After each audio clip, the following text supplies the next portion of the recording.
A wealthy man saves twin sisters abandoned by their stepfather. They became his miracle. Let us know in the comments where you're watching from. And after the video, tell us how this story made you feel. Your thoughts matter to us. Enjoy the story and don't forget to hit that subscribe button for more tales that will touch your Genie Soul stories. The Chicago skyline sparkled through the huge windows of Harrison Industries' 45th floor meeting room. David Harrison stood at the head of the shiny wooden table, his cold blue eyes looking at his business team. "Gentlemen, I think we're done here," he said in a voice that had made him famous on Wall Street. "The Peterson deal starts tomorrow." As the executives left, congratulating him, Marcus Sullivan stayed behind. Once David's best friend and now his biggest rival, Marcus smiled, but his eyes were mean. "Amazing as always, Dave," Marcus said, fixing his expensive tie. "But I wonder, is another company really what you need? That huge house of yours must feel so empty." David's jaw got tight. "My personal life is none of your business, Marcus." "Of course not," Marcus replied smoothly. "Just something an old friend noticed." After Marcus left, David gathered his papers, trying to control his anger. Marcus always knew exactly how to hurt him. "Tom will be waiting with the car, sir," his assistant reminded him. 30 minutes later, David's fancy Aston Martin moved through the wet streets of Chicago. He had sent his driver home, wanting to drive alone tonight. The open road always calmed him after tough meetings. His phone buzzed with another message from his house manager about repairs. More decisions about a house that felt like a museum instead of a home. David turned off his phone in frustration. As he drove through a poor neighborhood to avoid construction, the Aston Martin's engine coughed and died. "Perfect," David muttered, pulling over to the curb. He called Tom, who promised to come in 20 minutes. Through the rain-covered windshield, David watched a rusty pickup truck swerve down the street. The truck jerked to a stop 50 yards ahead. The driver, clearly drunk, stumbled out and yanked open the passenger door. David squinted through the rain. Were those children? The man roughly pulled 2 small figures from the truck. Twin girls, maybe 6 years old, wearing matching purple jackets now soaked by the rain. Their faces showed pure terror as the man dragged them toward a big dumpster. "What the hell?" David whispered, not believing what he saw. The man lifted the first child up, ignoring her screams, and threw her into the dumpster. As he reached for the second child, something inside David exploded. Without thinking, he was out of his car, rain hitting his $1,000 suit as he ran toward the scene. "Stop!" he shouted. The man turned, showing bloodshot eyes and a face twisted with rage. "Mind your own business, rich boy," he slurred, shoving the second child into the dumpster. David lunged forward, but the man was already scrambling back into his truck. The pickup sped away, leaving David alone in the rain beside the dumpster.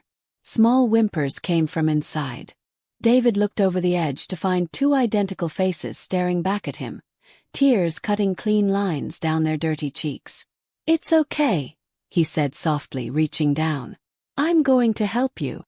The girls pressed against the dumpster wall, scared. David's heart pounded in his chest. What was he doing? He should call the police, child services, someone who knew how to handle abandoned children. Then one of the girls spoke, her voice barely heard. "Please don't leave us." David Harrison, the man known for smart billion-dollar decisions, made the most sudden choice of his life. "I won't," he promised. "You're safe now." David gently lifted the first child from the dumpster, her small body shaking against his chest.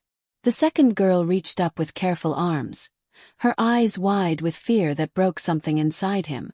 "I've got you," he whispered, setting down the first child to reach for her sister. Standing in the rain, David studied the twins.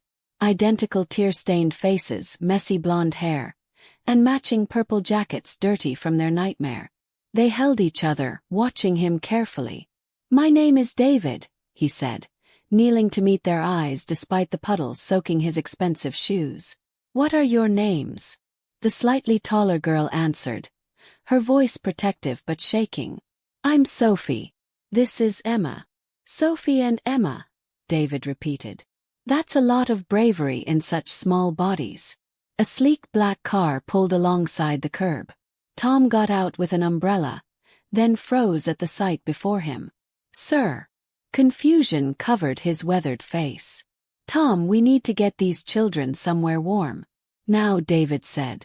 The driver hesitated. Sir, shouldn't we call the authorities? Not yet, David cut him off, surprising himself with how firm his voice was. Get the emergency blankets from the trunk. Minutes later, the twins sat huddled in the car's back seat, wrapped in warm blankets, their small bodies still shaking from cold or fear. David couldn't tell which. Where are we going? Emma whispered, the first words she'd spoken. David met Tom's questioning eyes in the mirror. Everything in his life had prepared him for smart risks with known outcomes. This was neither smart nor known. Home, David answered, the word feeling strange on his tongue. His house had never been home, just an address where he sometimes slept. What about our dad? Sophie asked, fear clear in her small voice. David's jaw tightened. That man left you. Nobody who does that deserves to be called a father. We were too expensive, Emma whispered, looking down at her mud-stained sneakers. David's chest hurt. In the world he lived in, human beings were never too expensive. Sir. Tom spoke quietly as they approached the security gate of the Harrison estate. Have you thought about what comes next? David watched the twins, now leaning against each other, exhaustion finally beating fear. In their faces, he saw something he'd spent decades hiding. Weakness, the need for protection. Yes, he said with sudden clarity. A hot meal, warm beds, and safety. Everything else can wait until morning. The iron gates opened, and for the first time, David felt he might be bringing more than just himself home. The Harrison estate appeared from the darkness like a castle from a fairy tale.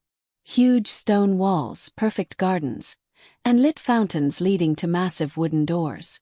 As Tom stopped the car, David noticed Emma's mouth form a perfect O of wonder. You live here? Sophie asked, suspicion mixing with her amazement.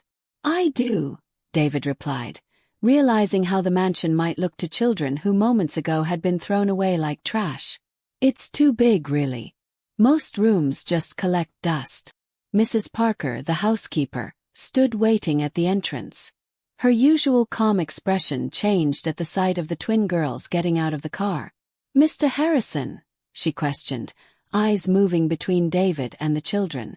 These are Sophie and Emma, David said with unexpected firmness. They'll be staying with us. They need baths, clean clothes, and food.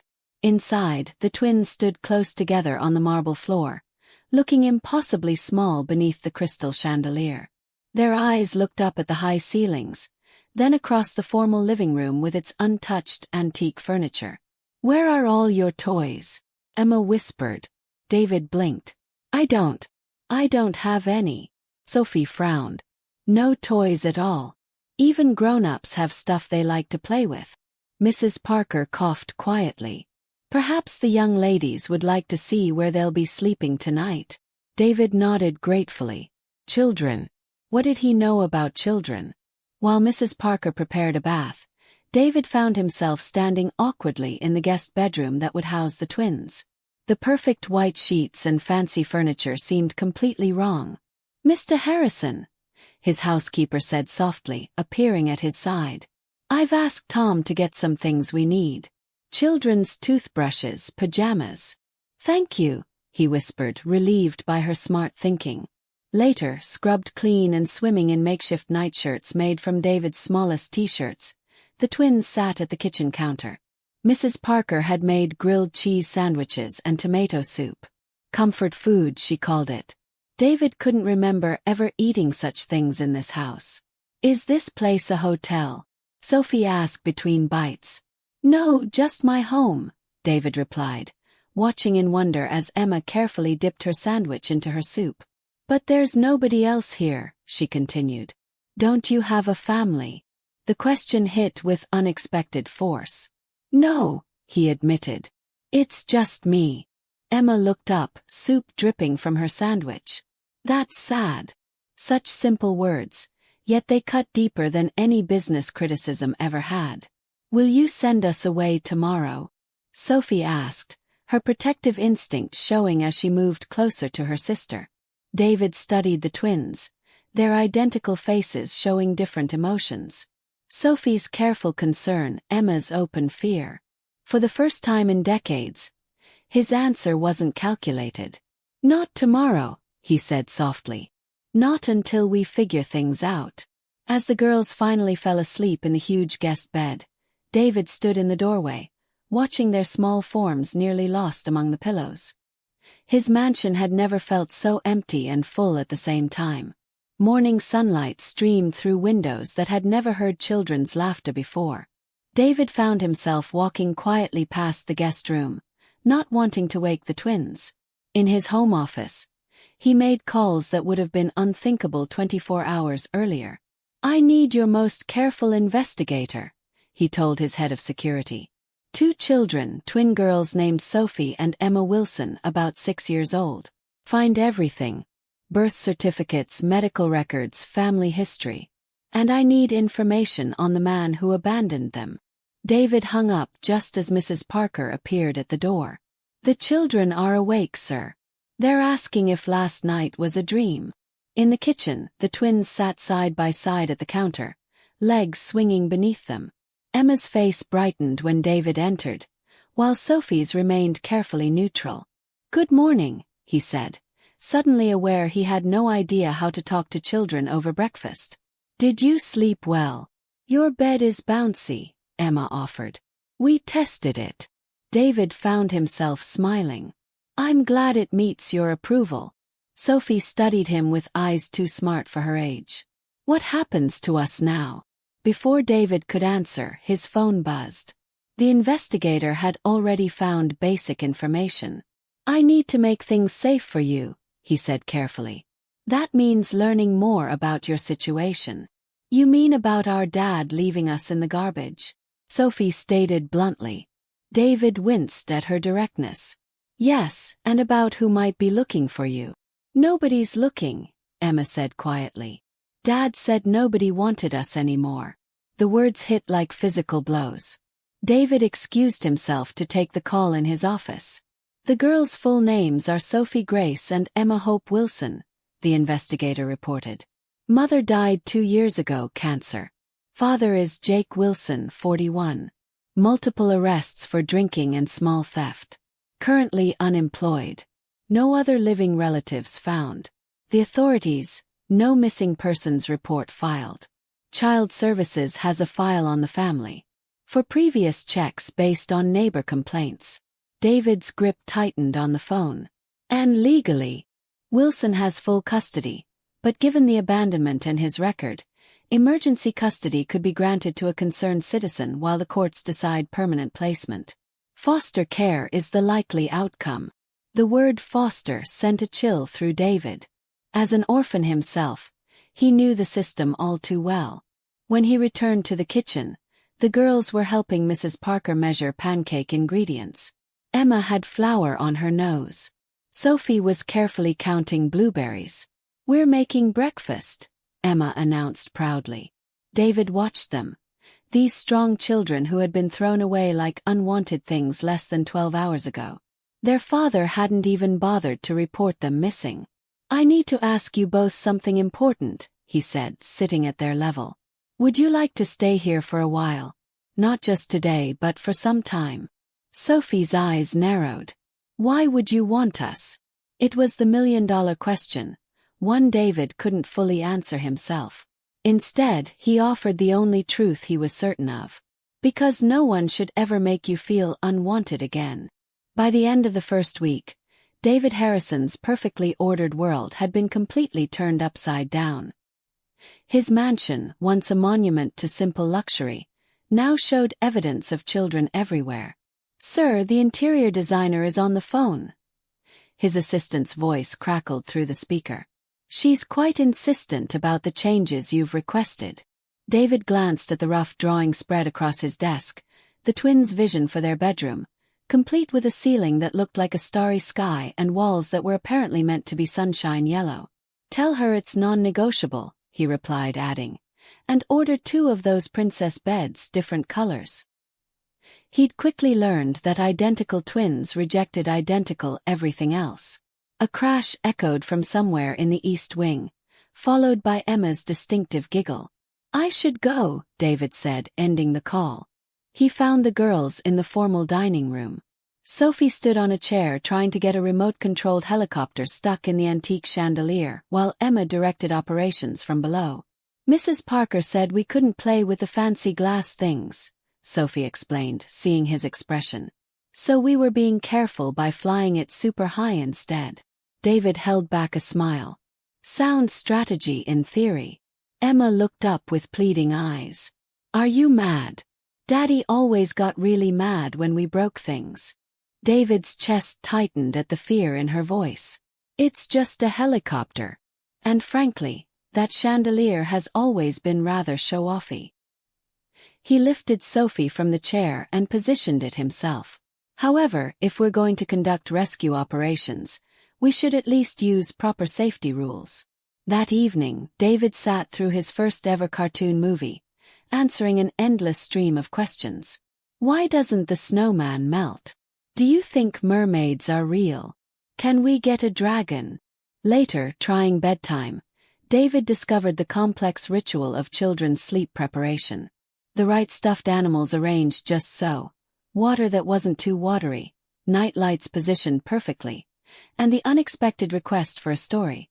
"I don't really know any children's stories," he admitted.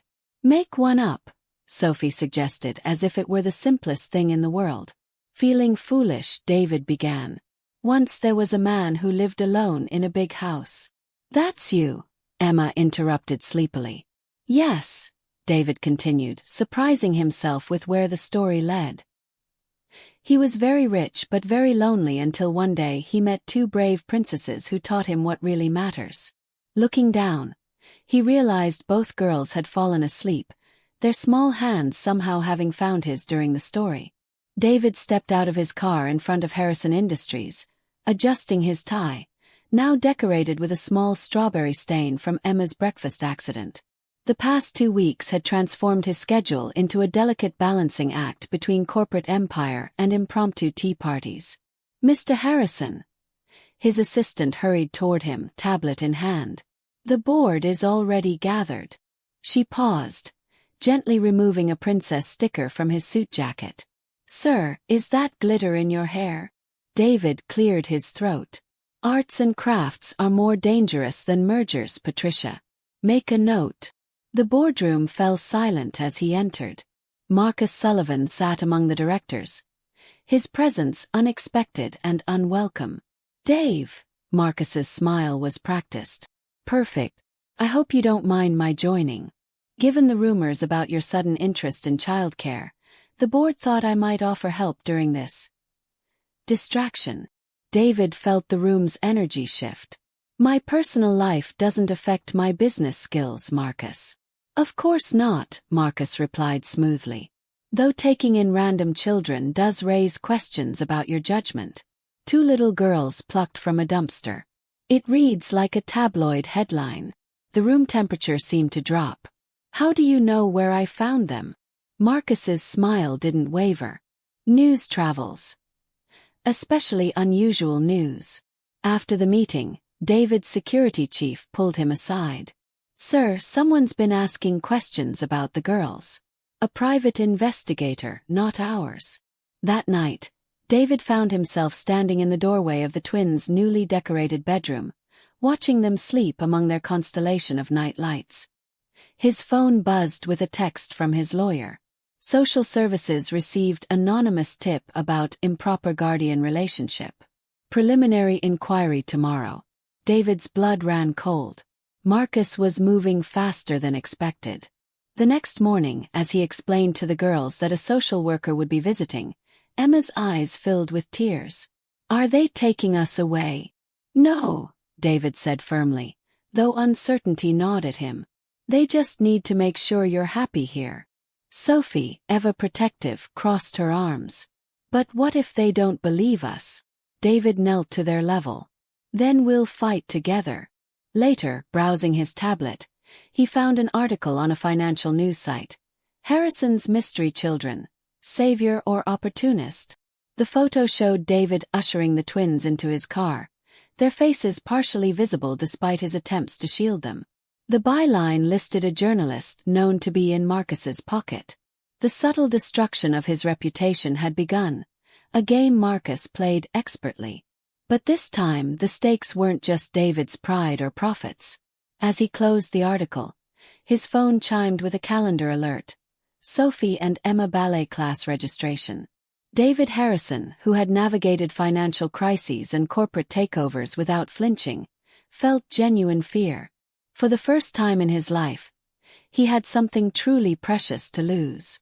The social worker's visit had been brutal. 3 hours of questions, observations, and barely hidden suspicion. David found himself mentally exhausted, retreating to his study while the twins watched their afternoon cartoon. His phone buzzed constantly with messages about Marcus's latest moves, including a carefully planted story questioning whether David's sudden guardianship was a publicity stunt to humanize his corporate shark image. Seeking distraction, David opened the antique desk drawer he rarely accessed. Inside lay a small wooden box, weathered and simple compared to his otherwise luxurious possessions. He turned the key in its tarnished lock.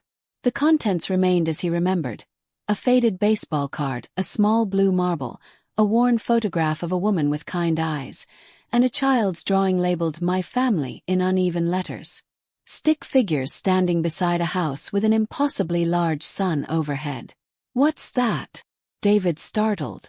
Emma stood in the doorway, curious eyes fixed on the open box. "Just some old things," he answered, about to close it when Sophie appeared behind her sister. "Is that you?" she asked, pointing to the photograph. David hesitated. "No, that's my mother." The twins approached cautiously, sensing the shift in atmosphere. "You never talk about your parents," Sophie observed. David ran his finger along the photograph's edge. "There's not much to tell. My mother died when I was 5. My father left soon after." Understanding dawned in their identical expressions. "You were alone too," Emma whispered. "Foster homes mostly," David admitted. 7 different ones before I turned 18.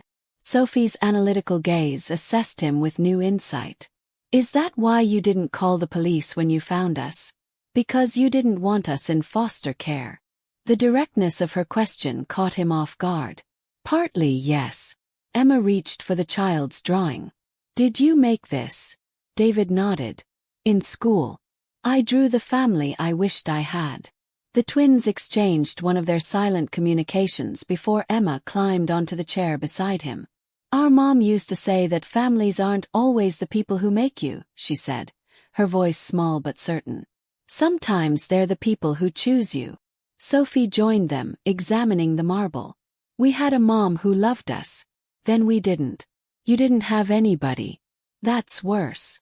David felt something crack inside his carefully built walls. "I had nobody," he corrected gently. "But now perhaps we all have somebody." Emma leaned against his arm, her small body warm and trusting. After a moment, Sophie did the same from his other side. Outside the study window, a car with tinted windows lingered at the estate's gate. Marcus's surveillance, no doubt. But inside, for the first time since childhood, David felt he might understand what home truly meant. "It has to be exactly 3 marshmallows," Emma explained seriously, watching David prepare the hot chocolate. "Not 2, not 4. And a cinnamon stick," Sophie added, perched on a kitchen stool. "Mom always said it's not proper hot chocolate without cinnamon." David nodded, taking these instructions with the same seriousness he applied to billion-dollar negotiations. Saturday morning hot chocolate had become a ritual over the past 3 weeks. A small tradition born from the twins' casual mention that their mother used to make it for special occasions. "Should I add whipped cream?" he asked, holding up the can. "Only on extra special Saturdays," Emma replied. David tilted his head. And what makes a Saturday extra special? The twins exchanged glances. When something good happens, Sophie said. Or when someone needs cheering up. David considered this as he stirred the simmering chocolate. His phone had been buzzing all morning with alerts about Marcus's latest move. A concerned citizen interview suggesting David might be using the girls for some evil purpose. The court date for temporary guardianship was approaching, and Marcus seemed determined to poison public opinion beforehand. I think, David said carefully, this might be a whipped cream kind of Saturday. They carried their mugs to the sunroom, where autumn sunlight spilled across the floor. David had rearranged this once formal space with comfortable cushions and the twins' growing collection of books. Can we ask you something important? Sophie began, her expression serious. David nodded, bracing himself. Their questions had grown increasingly perceptive. Do we have to go back to school soon? The question wasn't what he'd expected. You don't like the tutor? She's okay, Emma shrugged. But she doesn't let us do science experiments like our old teacher. David smiled. I thought you might want to stay home a bit longer until things settle. Because of the man who's saying mean things about you? Sophie asked. David nearly choked on his chocolate. You know about that. We heard Mrs. Parker talking, Emma admitted. She said someone's trying to take us away because they want to hurt you. David set down his mug. Marcus, the man saying those things. He's angry with me about business matters. He's using you to get to me. Sophie's eyes narrowed. That's stupid. You're just helping us because our dad was awful. We like it here, Emma added quietly. We don't want to leave. David felt something warm spread through his chest that had nothing to do with hot chocolate. Then we'll make sure you don't have to, he promised, adding whipped cream to their mugs. This is definitely an extra special Saturday now. Later, watching the twins read together, David realized that somewhere between emergency rescue and Saturday chocolates, these children had become his priority. Not just charges to protect, but little people he couldn't imagine his life without. The headline glared from David's tablet. Harrison's child scandal. Witnesses come forward. Marcus had escalated from hints to outright lies, with supposed sources claiming David had a history of inappropriate behavior around children. Sir, Tom appeared at the study door, his expression grave. There are reporters at the gate. David closed his eyes briefly. Keep the security team on high alert. No one gets past the fence. And the children, tell Mrs. Parker to keep them away from windows facing the street. Too late. Sophie appeared in the doorway, her expression unnervingly adult. There are people with cameras outside. Emma's scared. David knelt to her level. Those people can't come in. You're safe here. They're saying bad things about you on TV, she said quietly. Because of us. Before David could respond, his phone rang. His lawyer. Harrison, it's bad. Child Services has received multiple complaints. They're sending someone today. Not just a social worker but a removal team. Marcus's judge friend expedited an emergency hearing. David's blood ran cold. They can't just take them. They can temporarily, pending investigation. I'm fighting it, but... The doorbell rang, its chime cutting through the mansion like a warning bell. They're here, Sophie whispered, eyes wide with fear. David made the fastest decision of his life. Tell them I'm not home. Buy us 2 hours, he told his lawyer before hanging up. He turned to Sophie. Get your sister and coats. Quickly. Minutes later, they slipped through the service entrance where Tom waited with an ordinary sedan. Not the usual luxury vehicle easily spotted by media. Where are we going? Emma asked, clutching her stuffed unicorn as David buckled her seatbelt. Somewhere safe, he promised. They drove to David's rarely used lake house, a modest property compared to his mansion, purchased years ago for its privacy rather than show. Inside, the twins explored the rustic space while David made frantic calls. His legal team had temporarily blocked the removal order, but a hearing was set for Monday, just 2 days away. As evening fell, David found the girls on the dock, watching the sunset reflect on the water. "Are they going to take us away?" Emma asked. David sat between them. "Some people are trying, but I won't let them." "Why do they want to?" Sophie demanded. "Because Marcus wants my company. He thinks if he hurts me personally, I'll give up professionally." "That's not fair," Emma cried. David looked at these two children who had endured so much already. "No, it's not. But I promise you both." His voice caught unexpectedly. "I will fight for you with everything I have." Sophie studied him with those perceptive eyes. "Nobody's ever fought for us before." As darkness settled over the lake, David Harrison, who had built his reputation on knowing when to cut losses, knew with absolute certainty there was no cost too high to keep these children safe. Dawn found David on the lake house porch, phone pressed to his ear as he spoke in hushed tones with his legal team. The hearing loomed less than 36 hours away, and Marcus's fabricated evidence seemed to multiply by the hour. "Get me everything on Judge Campbell," David instructed. "Focus on his connection to Marcus. There has to be something there." Inside, the twins sat at the breakfast table, their whispered conversation stopping abruptly when David entered. "We have an idea," Emma announced, unusually serious. "We could run away," Sophie continued. "So you don't get in trouble because of us." David's heart clenched. "Is that what you're worried about? Me getting in trouble?" They nodded in synchronized concern. "Listen to me," David said, sitting between them. "Adults who care about children don't let them go. Not ever." Throughout the day, as his lawyers built their defense, David found moments to simply be present with the girls. Skipping stones across the lake, building a small campfire, pointing out fish beneath the dock. These simple activities seemed to calm the twins, whose nightmares had returned since the reporters appeared. After dinner, David disappeared briefly into the boathouse, returning with an armful of supplies. "What's all that?" Sophie asked. "A project," David replied mysteriously. "For after dark." When night fell, he led them to the dock with blankets and hot chocolate. Above them, the rural sky revealed a tapestry of stars impossible to see in the city. "I used to come here alone," David admitted. "Just to look up at this view. It's like the ceiling we wanted," Emma whispered, awestruck. David smiled, unfolding his secret project, a large piece of paper with 3 outlined handprints. "What's that for?" Sophie asked. "When I was about your age," David explained, "I lived with a foster family, the only good one.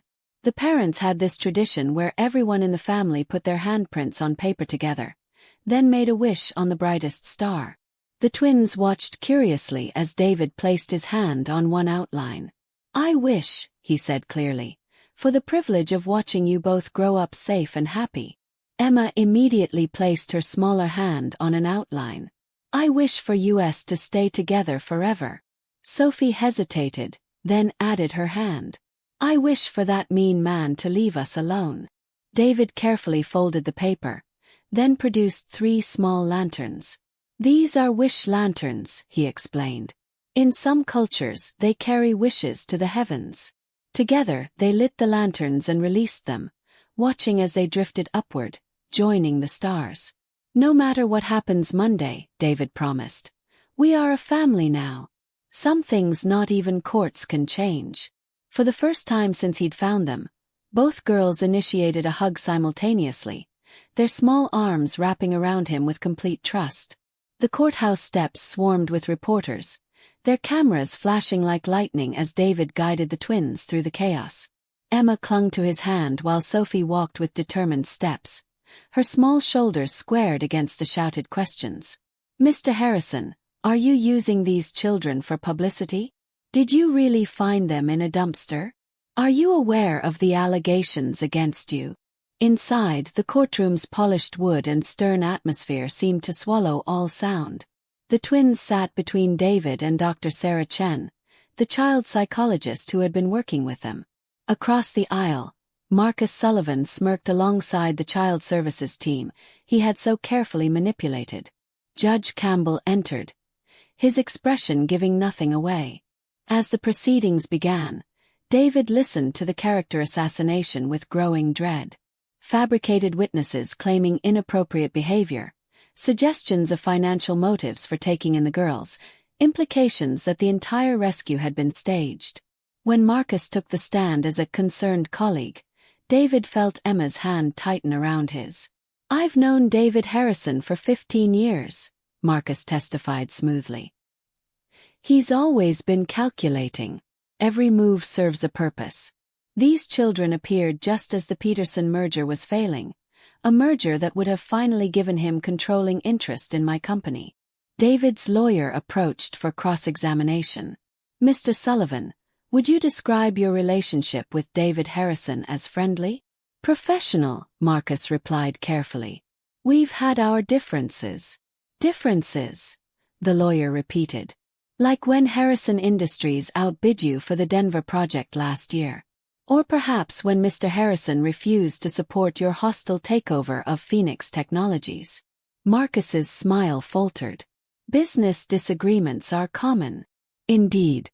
And would hiring a private investigator to follow Mr. Harrison be considered a business disagreement?" The courtroom stirred as David's lawyer produced documents showing payments from Marcus's personal account to Shadow Investigations, dated beginning the very night David had found the twins. Would bribing a child services employee to falsify reports also fall under business disagreements? David's lawyer continued, presenting more evidence. Judge Campbell's expression darkened. "Counselor, these are serious allegations." "With serious evidence, Your Honor," the lawyer replied, revealing a thumb drive, including recorded conversations between Mr. Sullivan and Judge Morrison, who originally expedited this case before recusing himself, discussing how removing the children would break Harrison so he'd finally sell. Marcus's face drained of color. "Those recordings are inadmissible." "In criminal court perhaps," Judge Campbell interrupted, "but this is a dependency hearing where the welfare of children is paramount. I will review everything." As the evidence mounted, David felt a small tug on his sleeve. Sophie pointed toward the back of the courtroom where a disheveled man had slipped in. "Jake Wilson, the twins' biological father." "Dad," Emma whispered, shrinking against David. Judge Campbell noticed the disturbance. "Identify yourself, sir." Wilson stumbled forward. "I'm their father. That man stole my kids. After you abandoned them in a dumpster," David's lawyer interjected. "I was coming back," Wilson slurred. "Just needed some time."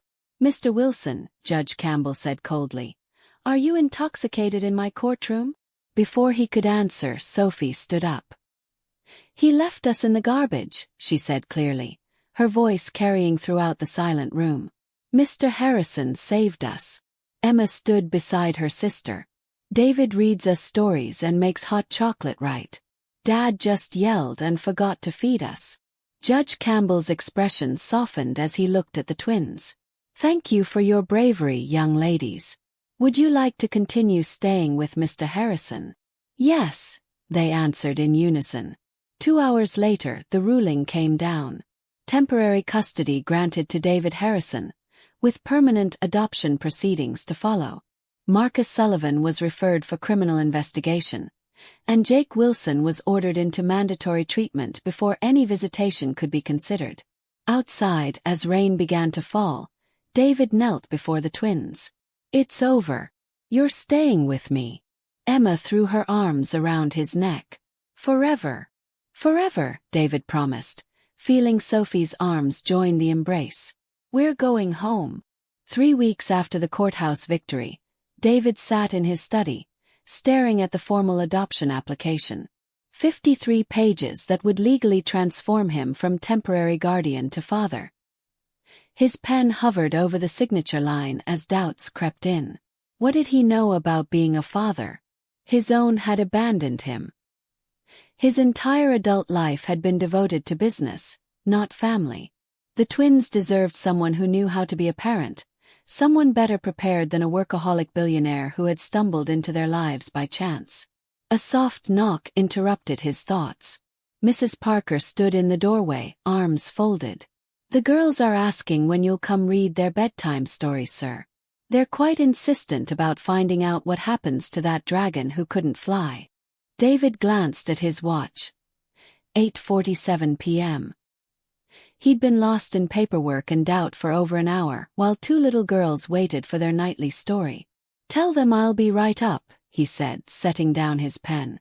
The adoption papers could wait another day. Mrs. Parker smiled knowingly. "I believe tonight's chapter involves the dragon discovering he doesn't need to fly like other dragons to be special."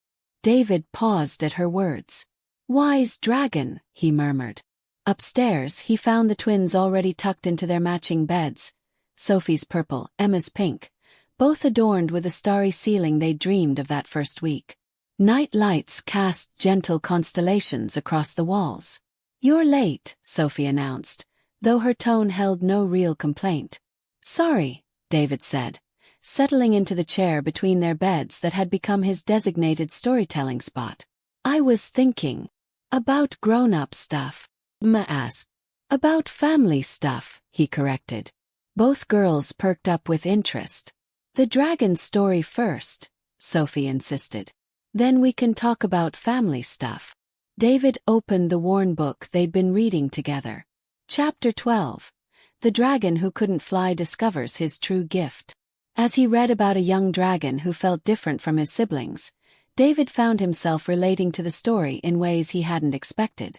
The dragon's journey of self-discovery, his fear of not being enough, his eventual realization that love came in many forms. "See," Emma said when he finished the chapter. "The dragon didn't need to fly because he could do something even better. He could make flowers grow with his special fire." "Different doesn't mean wrong," Sophie added thoughtfully. "It just means special in a new way." David closed the book, struck by the wisdom of 6-year-olds. "Speaking of special," he began carefully, "I need to ask you both something important." The twins exchanged glances, their silent communication still fascinating to him. "How would you feel if I officially became your father? Not just the person taking care of you, but legally, permanently your dad." Emma's eyes widened. "Like forever and ever? Even when we're grown-ups?" "Forever and ever," David confirmed. Sophie, ever the protector, leaned forward. "What if you change your mind? What if we're too much trouble?" David's heart ached at the fear in her voice, the same fear he'd carried his entire childhood. "Sophie, look at me." He waited until her eyes met his. "Do you remember that first night when you asked me not to leave you?" She nodded. "I made you a promise then. I've never broken a promise to you, have I?" "No," she whispered. "Then believe me now when I promise that no matter how much trouble you cause, no matter how many helicopters get stuck in chandeliers, no matter how many times Emma puts glitter in my hair for decoration, you will always be my daughters. Always." Emma launched herself from her bed into his arms. "We want you to be our daddy." Sophie followed more slowly, but her hug was just as fierce. "Will we get to change our last names to Harrison?" "If you want to," David replied, his voice thick with emotion. "Sophie Grace Harrison," she tested. "Emma Hope Harrison." "I like it," Emma declared. "It sounds like a family." Later, after the girls had finally fallen asleep, David returned to his study. The adoption papers lay where he'd left them, but his doubt had vanished. He signed each page with steady confidence. The next morning found David in an unusual situation, sitting on the kitchen floor with the twins, assembling what Emma called the most important gingerbread house in history. "The roof needs more icing," Sophie directed, her hair dusted with powdered sugar. "And gumdrops," Emma added, carefully placing candies around the door. "Lots of gumdrops." David, his $1,000 shirt now decorated with flower handprints, carefully applied more frosting. "Like this." "Perfect," Emma beamed. Mrs. Parker appeared in the doorway, her expression a mixture of amusement and affection. "Sir, your lawyer is on the phone. Something about the adoption papers being filed." David looked up from the gingerbread architecture. "Tell him I'll call back. We're in the middle of very important construction work." "The most important," Sophie agreed solemnly. 3 months later, David stood before Judge Campbell once more, but this time the atmosphere was celebratory rather than combative.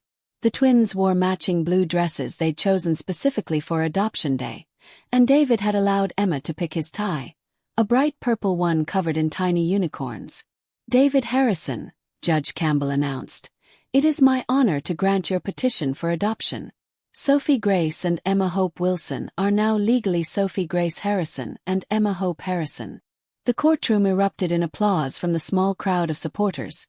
Mrs. Parker, Tom, David's legal team, and Dr. Chen, who had become a family friend. Emma raised her hand. "Can we call him Daddy now? Officially?" Judge Campbell chuckled. "Yes, young lady. Officially." "Daddy," Sophie said, testing the word with a smile that lit up her entire face. For David Harrison, who had spent 43 years believing he was meant to be alone, hearing that word felt like coming home. Later that evening, at the adoption celebration dinner, David found himself surrounded by genuine laughter for the first time in memory. The twins regaled their guests with stories of their adventures. The great chandelier rescue, the glitter incident, the time Emma had tried to teach David to braid hair with disastrous results. "Tell about the wish lanterns, Daddy," Emma prompted. David smiled, catching Dr. Chen's interested expression. "One night at the lake house, we released lanterns with our wishes written on them. Mine came true," Sophie announced. "The mean man left us alone." "Mine too," Emma added. "We stayed together." All eyes turned to David. "And yours?" Dr. Chen asked gently. David looked at his daughters, and felt emotion swell in his chest. "I wished for the privilege of watching them grow up safe and happy. I'd say I'm the luckiest man in the world." As the evening wound down and the guests departed, David tucked the girls into bed for what felt like the 1,000th time, yet somehow the first time as their legal father. "Daddy," Emma said softly as he turned off her light. "Yes, sweetheart. Do you think our first mom would be happy that you're our daddy now?" David sat back down, considering the question carefully. "I think your first mom loved you very much, and I think she would want you to be safe and happy above all else. So yes, I believe she would be happy." Sophie nodded from her bed.